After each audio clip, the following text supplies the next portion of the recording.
Chandigarh news express में आप सभी का स्वागत है और अब खबरें विस्तार से।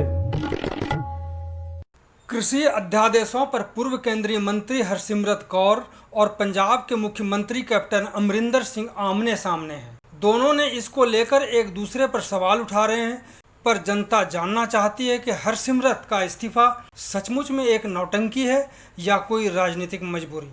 इसको थोड़ा खंगालने की जरूरत है। हरसिमरत ने कहा कि जो कानून कैप्टन पंजाब में लागू कर चुके हैं वह केंद्र में गलत कैसे हो सकता है।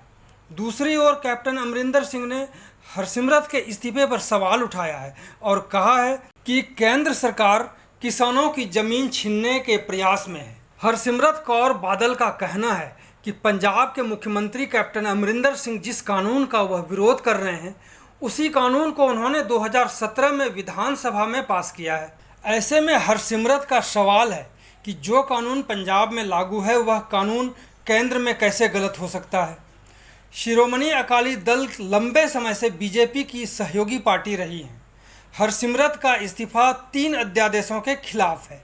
ये 3 अध्यादेश हैं उत्पाद, व्यापार और वाणिज्य अध्यादेश 2020, किसान सशक्तिकरण और संरक्षण अध्यादेश और आवश्यक वस्तु। अकाली दल के प्रमुख सुखबीर सिंह बादल का दावा है कि उनकी पार्टी से इन अध्यादेशों को लेकर संपर्क नहीं किया गया, जबकि हरसिमरत कौर ने इसे लेकर आपत्ति जताई थी और कहा था कि पंजाब और हरियाणा के किसान इससे खुश नहीं हैं।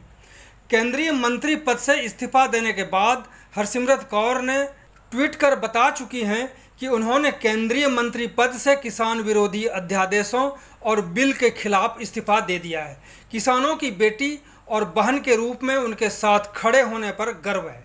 लेकिन 1 महीने से भी कम वक्त हुआ है जब अकाली दल ने इन अध्यादेशों का बचाव किया था। 8 अगस्त को पंजाब विधानसभा के सत्र की शुरुआत से पहले सुखबीर सिंह बादल ने केंद्रीय कृषि मंत्री नरेंद्र सिंह तोमर का एक पत्र दिखाया था और कहा था कि न्यूनतम समर्थन मूल्य यानी MSP में कोई बदलाव नहीं होगा। उन्होंने पंजाब के मुख्यमंत्री कैप्टन अमरिंदर सिंह पर किसानों को भ्रमित करने का आरोप लगाया था।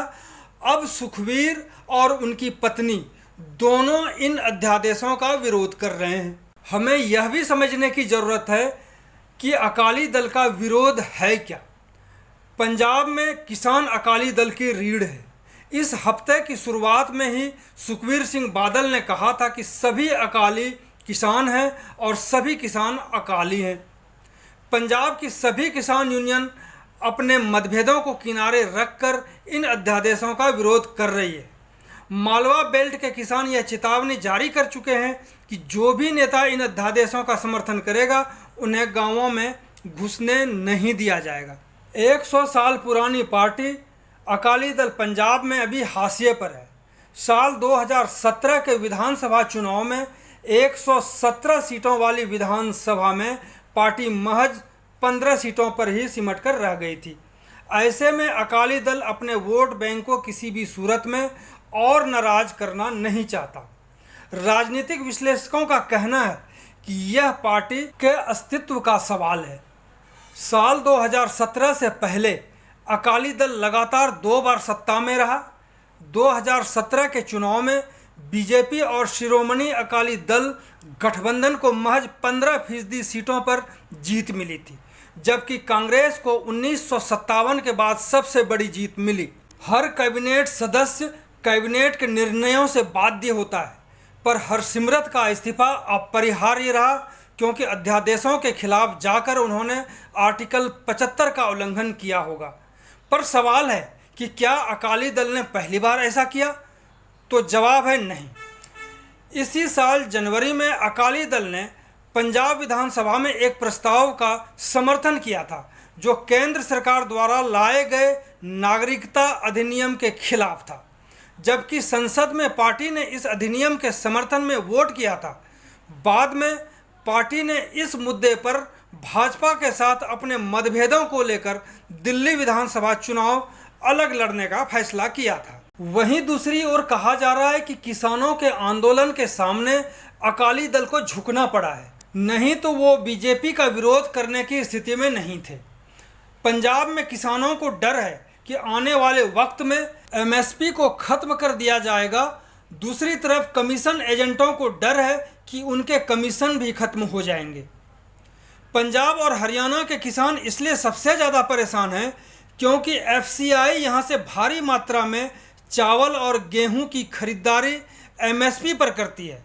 यहां के किसानों को लग रहा है कि आने वाले दिनों में एमएसपी खत्म कर दिया जाएगा, जिसका गुस्सा किसानों में बरकरार है। बताया जाता है कि पंजाब में 12 लाख परिवार किसान हैं और 28,000 रजिस्टर्ड कमीशन एजेंट हैं।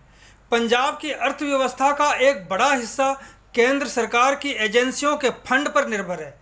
इनमें एफसीआई सबसे प्रमुख है। पंजाब में होने वाले गेहूं और चावल का सबसे बड़ा हिस्सा या तो पैदा ही एफसीआई द्वारा किया जाता है या फिर एफसीआई उसे खरीदता है। साल 2019-2020 के दौरान रबी के मार्केटिंग सीजन में केंद्र द्वारा खरीदे गए करीब 341 लाख मीट्रिक टन गेहूं में से 130 लाख मीट्रिक टन गेहूं की आपूर्ति पंजाब ने की थी। वहीं साल 2018-2019 में केंद्र द्वारा की गई 443 लाख मीट्रिक टन गेहूं की कुल खरीद में से 113.3 लाख मीट्रिक टन गेहूं पंजाब से लिया गया था। जो अध्यादेशों को लेकर प्रदर्शन कर रहे हैं, उन्हें डर है कि एफसीआई अब राज्य की मंडियों से खरीद नहीं कर पाएगा, जिससे एजेंटों और आढ़तियों को करीब 2.5% के कमीशन का घाटा होगा। साथ ही राज्य भी अपना 6% कमीशन खो देगा, जो वो एजेंसी की खरीद पर लगता आया है। तो आप समझ सकते हैं कि हरसिमरत कौर बादल का इस्तीफा नौटंकी है या उनकी मजबूरी। चंडीगढ़ न्यूज़ एक्सप्रेस के साथ बने रहने के लिए आप सभी का बहुत बहुत धन्यवाद।